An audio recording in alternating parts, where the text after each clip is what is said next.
right, what's good, YouTube? This is Charles, the face of Trade Tables, and we're here with our very own Trade Table player, Kevin. He's wanting to show off his Dragon Link deck profile. So, what do you have to say about it right now? First, before we get to the deck profile. Post balance, this deck is like very consistent, very good. Does good against the rogue decks, does good against the meta decks, and if you pick your hand traps right, I feel like this deck can like tackle any deck for the most part. Yeah, so far I got top 4 at our sneak peek for Age of Overlord.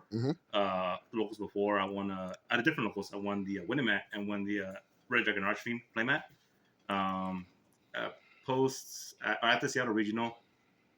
Ended up it was top 48. I placed 56, so my record was X22. I feel like one of my losses had been a win, or one of my draws had been a win. I probably could have gone my invite to Nats, but I mean, you know, on 4 hours of sleep, and there's not really much you can do about it. But like this deck is pretty good.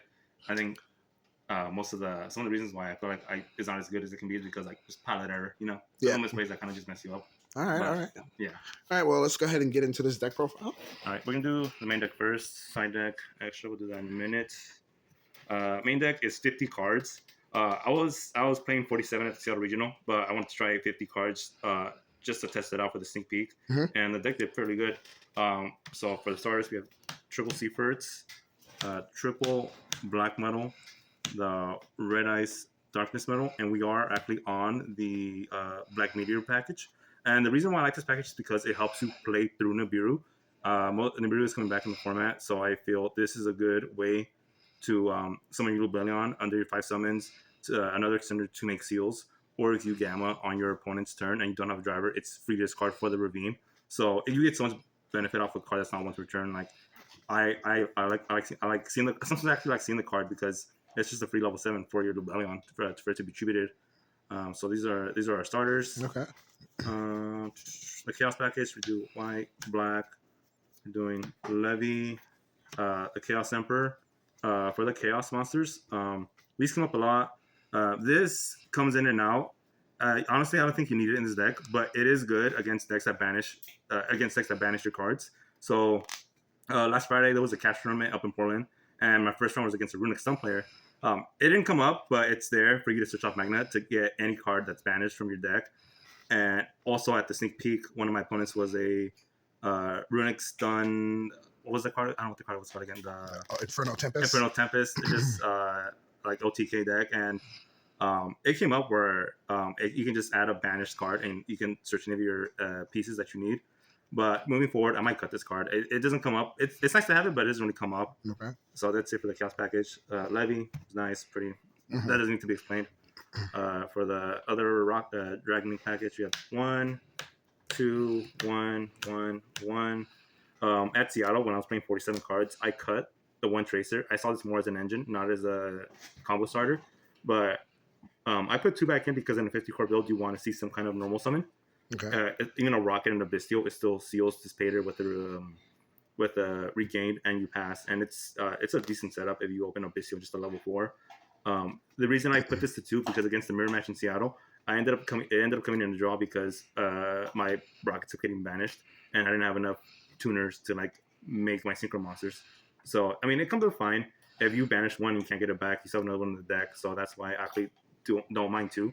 So is 2 fine? You know, I don't think just 3 like too many. No, well, you want different names because when you open Rockets in hand, your Rockets have to have different names. Okay. So if you open 2 Tracer, you can't summon both from the hand. Okay. So that's why I like playing the 1 Caliber. And this one is like a mini Cyber Dragon where you can inherit summon, especially summon it to his own, a Dark Link monster point 2. So even your opponent can have one, and you just summon it for free. There are rare instances where it comes up where you contribute this card and especially summon a dragon from your hand. But it never comes up, but it's there. It's also another name for you to summon off quick launch. So you have multiple names to summon from hand if you need to. Nocto is cuttable. I like it because there's those weird interactions where you can, if you already open a Chaos Monster in your hand with Seaford, you can pitch the Absorber, search Nocto, and New Chain, Absorber, search one of your Rocket Monsters, and you get to replace the card you discard with the Absorber, and you get a free body off of it. I might keep it at 1. I might cut it. I don't know. I have to test one with this deck before the Salem Regional. Okay. But the 2, 1, 1, 1 is fine. The second Recharger never came up. Most of the time, my opponents were banishing other cards that were more threatening than a Recharger, like Lubellion, like a Jewish Worm, or my own Magna Hut. So this is the last card they probably would banish, and honestly, I don't. This doesn't need to be played at 2, and it's also not a tuner. So Okay. there's that. For the Biscuit lineup, 3/4 century Lubellion. Oh, look at this guy. Oh yeah, we're Big playing Dragon money. Links, baby. Big money. Look at that. Yeah, All so right. 3, 3, 1, 1, and 1. So because you don't see this as often, for the most part, this is your seals target, if anything, or if you're able to open a Lubellion and get to your Magna Hut. Depending on how much gas you have at the end phase, you can either search this as an interruption against Pearly, Unchained, against Tier, or if your hand is if you end on a Boar Rend and you have the beast regained, or you have a way to get Tracer out on your opponent's turn with the Boar Rend, sometimes you search this card, depending on what you're playing against. If you're playing against Tier, you always search this. If you're playing against Unchained, you search this. So it just depends on what you search on end phase, and then what you summon on the clapback with seals. So if you don't get access to Magna Hut turn 1 off of the Rebellion, you summon Magna Hut, or if you already have it turn 1, you summon either one of these two depending on the situation. I don't side two more. I felt I've never needed to. If anything, because this card's so threatening against Unchained, like they're gonna negate it regardless, even if you open it or not, or play around it because they're aware of this card. One is fine. I mean, like with regain, you can shuffle back any of the base skills you need. And in games 2 and 3, sometimes I set out this card because it never comes up where you open 2 base skills on field because I'm playing a 50 card deck. Yeah. So there's that. Yeah. I don't think I'll change. I don't think I'll change the ratios on these cards. On the best deals, okay. No, the 3 Sonier is fine to get to the like. Like sometimes even opening this and a rocket is optimal because it gives you a card to banish off the Lubellion. Okay. So hand traps, 3 Ash, Imperm, TV Crow, the Gamma, and the Driver. Oh, look at this. So the hand traps are just generic and overall hit the top 3 decks, which I think at the time are still Unchained, Pearly, and Lab. I know with the balance and the new set coming out, the meta might shift, but realistically, people are still playing those decks. Ash and Imperm hit almost every deck in this meta. DD Crow also hits almost every deck in this meta. Unchained, Tier Elements, Pearly, Labyrinth, and for Noble Knights, you hit I think you told me once you hit the Ogier, if anything. Well, it depends. Like I don't know, it depends on what their hand is. But DD Crow hits off the Chimera Fusion, so that way you can't get Guardian Chimera on your turn because sometimes that's honestly that's enough for a branded or illusion player to just stop you. I still keep the Gamma and Driver. I'm such a sucker with this card. Up in Seattle, I played against a Manadian player. The first card he normal summoned at Gamma, and he had no way to end on a decent board. And then I ended up just top decking the black metal and took the first game. This is also good because obviously this works with the Meteor Dragon. And games 2 and 3, even if I go first or second, I don't set out the Gamma, even though it could be a potential break win first. It stops draw, it stops shifter. If you get Ash and you have no cards in hand, it can hit that. And because sometimes people don't see it coming, you can just Gamma the right card and just end your opponent's turn. So these are my hand traps. I think 3, 6, 9, 11. I'm also playing 3 other spell cards that take up the space of a hand trap. So you'll see in a minute. For the spells, I'm playing the 3 of 1, 1, 1, 1 spell. In Seattle, I wasn't playing this card. I played it for the 50 card in my 50 card build for the sneak peek because I just wanted to test to see if it was good or not. Was a 1-for-1. It's so good. Like post balance, post Age of Overlord. It saves your normal summon if anything. It helps your opponent playing to Gamma because you're negging off a monster depending on what you discard.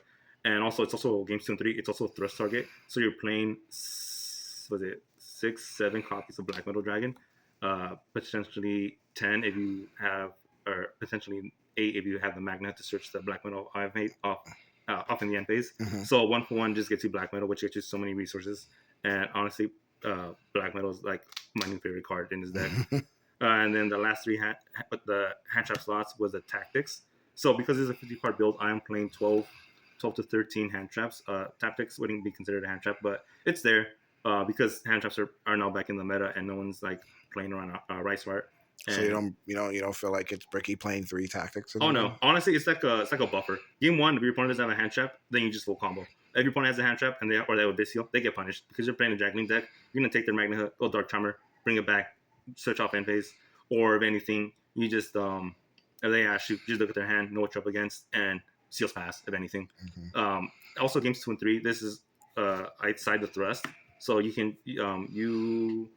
I like versatility in my decks, which is probably the reason why I was on Top Migrate for almost 5 years. So games 2 and 3, you're able to easily set up true triple attack and put in whichever cards you need. So it makes setting out very easy and like no brainer. Okay. These are my spells. This is all pretty standard and obvious. And how's playing that one chaos space? Honestly, because a Ricer got hit, this makes it so you can play through Nib very easily. So opening this or opening any of the Chaos Babies allows you to play through Nib, which makes sense why this had to go to one. Because if not, you're still in on Borwin, Savage, and Dissipator through Nibiru if your hand is correct. It's a 3-card combo, but it makes sense why this had to go to one. It makes sense. And I don't blame them, honestly. It makes sense. The last trap card was Beast. So this is the 50th card. Moving forward, I might try to cut this deck to 48, 47. But the only card I can see myself realistically cutting is probably Nocto, maybe a Rocket Monster, and the Chaos Emperor Pendulum card. It is good for utility, but it never came up. Not even against the Runic Sun decks. It was there, but you don't really need it. So you can cut it. So that's main deck, 50 cards. Extra deck, so I'm playing for my Synchro Monsters, Scarlight, Barone, Savage, and Dissipator. I main deck the Scarlight because there are a couple of Vanquishable players that are locals, and before when Cassier was still a thing, if your opponent didn't know, didn't think you could, if your opponent didn't find a level Synchro Monster threatening, Scarlight just wipes the whole board. Anything less than 3k, your opponent loses all their monsters, and they take 500 damage for each monster destroyed. So depending on the situation, you can blow up their field, taking down 6k, summon another Biscuit or two, and then just go for a game. Barone, Savage, Dissipator are pretty straightforward. I'm not making him quite as often because Dissipator just gets you so much more value, and then you can bring them back off the regain. If your opponent doesn't have an Nibiru, you just link your going to seals, and then just bring it back on the next turn when they summon a monster. So, and especially going into time, it is a factor. I try not to go into it unless there's no other there's I can't break a board, or I don't see myself just OTKing on that turn. But Scarlet does enough to where it puts your opponent lower than you and forces them to play through the seals, non-targeting seals. So Scarlet, I think it's worth main decking. So those are my Synchro Monsters. Links 1, my Link 2s, Dark, SP Little Knight, Romulus, IP, and Seals. Because this was a sneak peek, I took out Unicorn and put in the SP Little Knight. It only came up against the Pearly matchup. I had to make it against Zeus, and what was it? He was smart and did not play into the SP Little Knight and attacked over. But it's enough to where it can buy you a turn, if anything. Moving forward, I think I will cut the Unicorn and keep this in the deck. I still need to test more with it, but I think this is all pretty standard. The seals, like I said, if you manage the resources right, you only need the one seals, and you have more room in your deck to work with. Playing 2 does not make sense. If you're playing 2, I feel like you're just dependent on one more card rather than like the other 14 cards in your extra deck. So the one seals is just fine. Enough said. Like one seals is fine. You don't need 2. The rest of the Link monsters was Triple Burst, Borwin, and I'm playing Underworld Goddess, and I'm playing Boral Sword Dragon. So the reason I'm playing Underworld Goddess is just it's an IP target, and unlike Unicorn, you're not forced to discard a card. If you find a monster threatening, or like if you find a Fenrir threatening, you can go IP, link off one of their monsters, or link against any deck. You just link away their monster and make an Underworld Goddess. You negate the rest of their field, and then you have a pre-run negate, if anything. It comes up. I like it. I don't think I'm gonna replace this for Unicorn. And the last card of my deck is Boral Sword Dragon. The reason I'm playing Boral Sword is because most of the time you're locked into dark monsters from the extra deck, or you can summon a Pissy off the Dissipator and you can get more value. Or also because you're also locked because of Pissy. Sometimes your opponent thinks you're gonna go for Nax Code 2K and commit with resources and play into Nibiru. But if your opponent leaves at least a monster on the field with 3k, Boral Sword and any other Bystial should be game, if anything. Or even a rocket monster. Like it's more than enough to just. So do you think this is better than the access code? No, it depends. It's all player preference. The reason other players, Dragon players, play the access code is because of I guess it's to out the board or to wipe out the board and Axel plays under skill drain. But if you're already committing so many resources to out one skill drain, and your opponent flips the one interruption to out your access code, you've already committed so much, and then you're just losing that game. Mm-hmm. So that's what the side deck is for, or that's what the Beast Regain Seals control board is for, is to out the skill drain. Yeah. This is just to go for a game. Borrowend wipes out a board if you know you can't kill them. Borrowsword goes for game if all they have is just a Fenrir and they have nothing else. Like for me, it works fine. I don't honestly. I've never needed access code in any of the matches that I've won. In any of the matches that I played against that if any against any control decks that play skill drain, um, either you're winning if you have a decent setup, or you're losing because they just have a god hand and they're gonna out whatever board you make. But Borrowsword is works fine for me. Before when our old Portland regional up against a super heavy samurai player, he misplayed and ended on one less negate, and I was able to go for game because I had Dissipator, Borrowsword, and it was just enough to just go for game. Mm-hmm. If it was access code, I wouldn't have had enough resources to pop us a board and um, win the match. So I think Borrowsword is player preference. So I would stick with Borrowsword. Okay. One card you notice I'm not playing is the Chaos Angel. Well, the only lights you're playing in this deck are the White Dragon Wyvern Buster and the 3 Seaford. Mm-hmm. For the most part, when you're summoning Seaford, you want to use the effect to search your Chaos monsters or Rocket monster or anything. Mm-hmm. You're not going to leave it on the field and not use the effect. You want to deck in as much as possible, so that when you regain, you search your Bestials, or you draw into your Bestials and you draw into your hand traps or any other cards that you've already searched. So I'm not playing the Chaos Angel. It does come up. It did come up before in the past, but honestly, if you just cut it, it just changes your playstyle. So I don't want to be too synchro dependent, especially if decks are playing cards like D Barrier. If they're playing cards like D Barrier, you're losing a little bit more harder to to summoning Savage, Spader, Chaos Angel. Mm-hmm. But cards like Book of Moon, Book of Eclipse are like less impactful because you're summoning Link monsters, so they can't really get bugged face down unless your opponent's playing the Ruma Cannon. Okay. So that's the extra deck 15. I probably won't change it if anything. In the future, if I end up not liking SP Little Knight, I might put it back to the Unicorn. But I don't. I'd have to test more if anything. Side deck. I'll explain the cards first, and then I'll show the cards first, then I'll explain them afterwards. So side deck. 3 Droll, Mm-hmm. 3 Book, 3 Cosmic, 3 Thrusts. My thrust targets would be the 1 Feather Duster, 1 Herald of the Abyss, and then 1 Daruma Cannon. Droll, with the new set coming out, I have to respect Manadium. This was Phantasmic before Age of Overlord, but seeing as how that deck is way more consistent, way more scary now, I have to respect that deck. So cut Phantasmics for the Drolls, and honestly, Phantasmic against Unchained, they force out your Phantasmic regardless, and if you choose to negate it, you're still starting with one less card in your hand. So I cut the Phantasmic, and I'd rather just have it be the card you decide deck for against the matchup regardless, rather than playing into Thrust a little easier as compared to like using Phantasmic. Mm-hmm. So draws for that.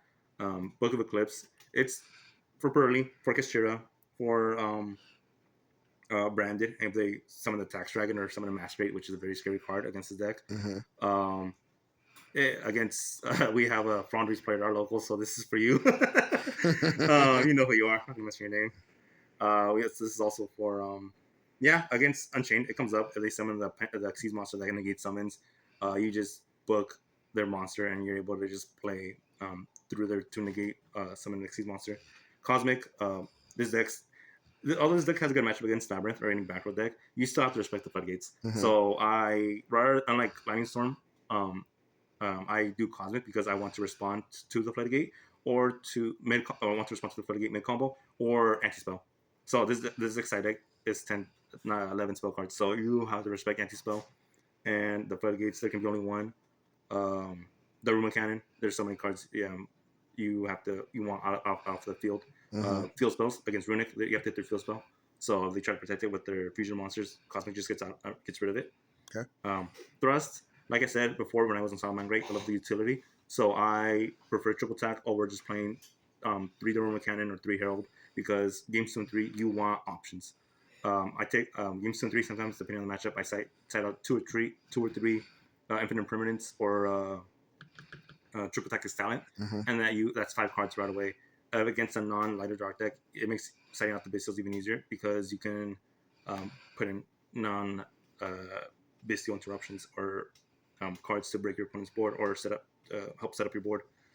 So my thrust targets are Duster, Back Row, any boss monster, Floodgate, Vanity's Fiend, Inspector Border, Pearly, Nor with any materials. Mm-hmm. This out stat. The Ruma is not for breaking boards. This card I sided in. Sometimes going first, sometimes going second to play around shifter or draw. So game sort 3, where you're going second or going first, and your opponent decides to draw your shift to you, and you have thrust in your hand. Cool. You set the Ruma, and now they have to play through a card that can out their whole board. So this happened in Seattle, actually round 7 or 8. I played against a Pearly matchup, and I got drolled. So, and it was a very simple game state. He had more resources than me, and all I had was a Lubelon in defense position and a regain. He drolled me. I had to thrust into the Ruma cannon, and I passed turn. And he starts setting up his whole board, and because all his monsters are link monsters, once he committed enough of his resources to try to bait me, I did Ruma cannon his whole field, and I was able to come back and top deck the black metal and go for game. This also actually happened. This happened. It was used against me also. At the sneak peek against our Armenian player, I rolled him. He thrust, set the Ruma cannon, and now I had to play through the exact same board, and he booked my black metal. So it comes up. It's for shifter. I don't want to play cross out. I don't want to play Commander Grave because I'm already playing Gamma, so I don't want to sack another. I don't want to play another sacky card. Cross out. I don't want to have to think too hard about which hand traps are gonna be in the meta and which aren't gonna be. So this just makes it easy. Rather than you draw shifter Nibiru, you set this and pass, and you're not dying unless they are unless they expect it or they say backplate for Dragon Link. You should be fine. Okay. So moving forward, I'm not going to switch up the side deck. I think it's fine as it is. I do want to try Lightning Storm, but like I said before, like I have to respect anti spell because half of this deck's consistency is spell cards. So the field spells, the chaos space, the quick launch, you have to respect the floodgates and anti spell or zombie world, and that comes up every once in a while. But I feel like I prefer Cosmic over Twin. You can't always just roll back your opponent and pray for the best because even our pretty players are playing Summon Limit where they can out it themselves. So you have to, like I said before, respect the battle. But that's the deck, 50 cards. Probably for the same regional, I'm gonna try to cut it to like at least 47, 46. Okay.